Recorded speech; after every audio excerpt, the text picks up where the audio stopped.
Maligayang 2026 mga tol. I'm back.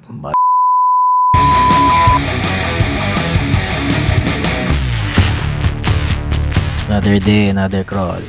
So, ito we're back. So, ito magkakabit tayo ng metal na front bumper, tsaka metal na rear bumper. Tsaka ito, bago tong shocks na nabili ko. 80mm naman to, no. So, ito papakita ko lang. Nung nabili ko tong front bumper na to, bumili rin ako ng bracket, no. Ito yung bracket. Bakit kamo, no? Kasi kinailangan ko nitong bracket para sa front bumper na to kasi hindi siya kasya dito sa slot ng MN128. Kasi hindi siya made para sa MN128 eh. Hinanap ko lang siya. I think sa mga American brands to na front bumper talaga. Hindi ko alam kung anong brand yan. Pero anyway, pasti kasi ng itsura.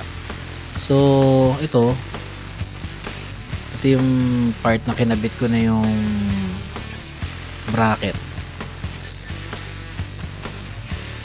So, may mga screws lang yan na sinalpa ko na lang.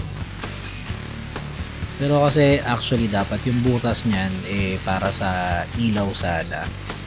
Pero ayoko maglagay ng LED light dyan sa part na yan eh. So, sa ibang lugar na lang. Pero anyway, so ito na nakabit na natin yung mga bracket. So medyo curve siya ng pataas yung orientation na ginawa ko. Tapos ito, bumili ako ng nylon washers kasi medyo may problema tayo dito sa part na to. Kasi kung makikita ninyo, dito ko siya ilalagay. Hindi siya pantay dahil meron siyang shock mount, no? So hindi siya magpapantay. So kinailangan ko nitong nylon washer. Wala akong makitang spacer na bakal o metal. So dito naman kinailangan ko ng washer talaga para dito sa M3 na screw. So bumili ako ng washer, metal washer na M3. Kasi pag hindi, lulusot lang yung ulo niya doon. So ito na kakabit na natin yung front bumper. Ilagay muna natin yung washer. Tsaka natin i-shinyot doon sa bracket. Tapos papunta siya doon sa may shock mount.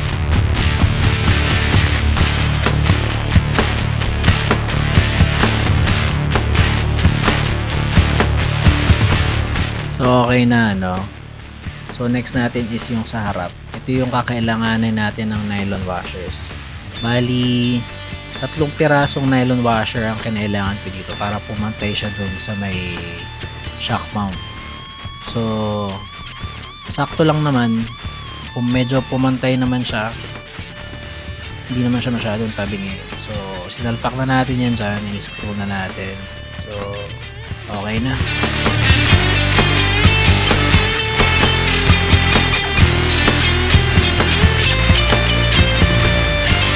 Ito makikita nyo pantay siya so yung bracket umantay siya doon sa may screw ng shock mount pati doon sa harap dahil doon sa nylon washer na ginamit ko. So next yung kabila naman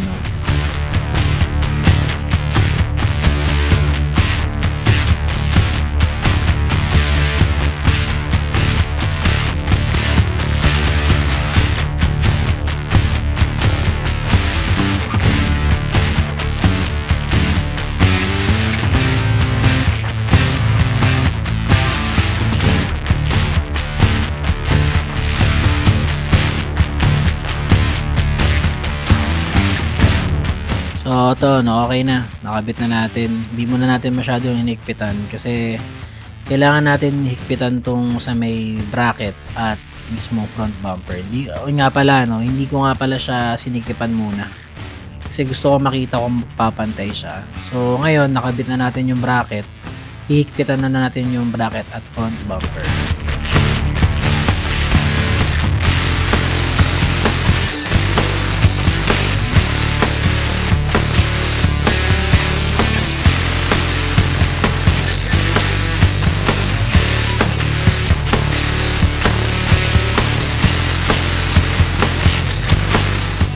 okay na, no?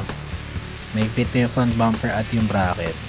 So next naman natin hihigpitan na, i-fix na natin yung bracket doon sa may body, no? So ito, no, hihigpitan na natin to dito sa may shock mount, tsaka dito sa may harap.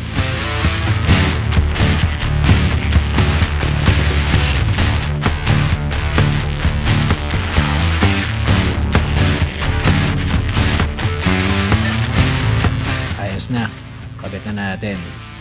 Mukha naman siyang stable. Nice.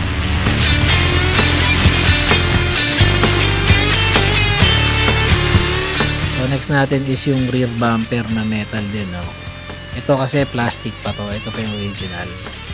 So baklasin muna natin. Ito lang naman yan. Dalawang screw lang yan sa ilalim. Makikita niyo.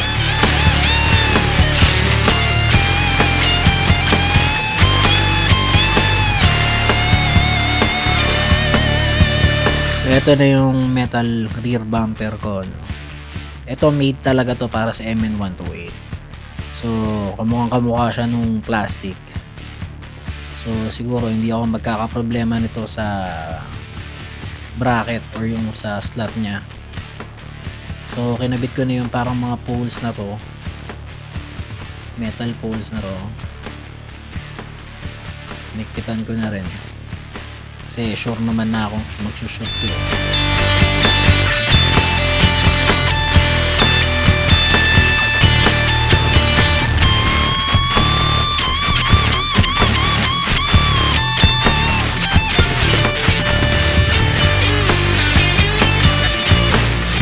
Ayan, no, swak naman siya kasi nga again pang MN128 talaga kasi siya. So screw na natin sa ilalim, fix na natin siya.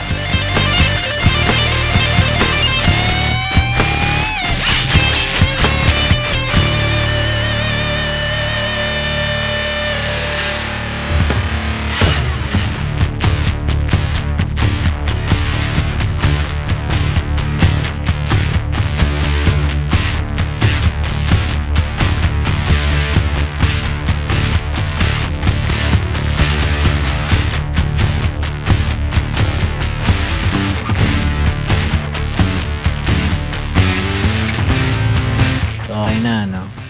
Stable naman siya, hindi naman umaalog. Ayos.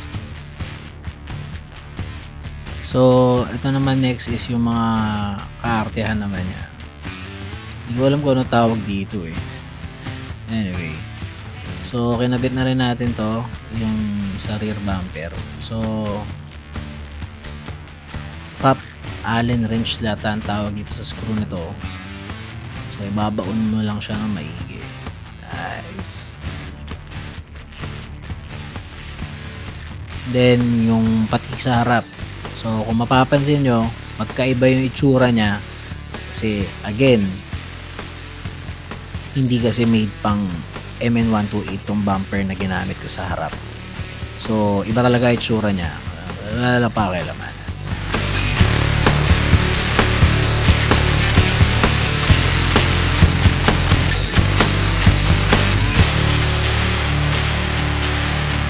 So next natin is itong 80mm na shocks, no. Bali hindi ako nakontento dun sa 70mm ko. So bumili ako nitong crawl board. Shoutout kay Idol Tom Ibarra, no. So ko to nakita, Idol. So mukhang okay naman yung performance nitong crawl board na shocks. So ginaya ko na. So shoutout sa iyo, Idol Tom Ibarra. Thank you, thank you. So ito, no, kinabit na natin.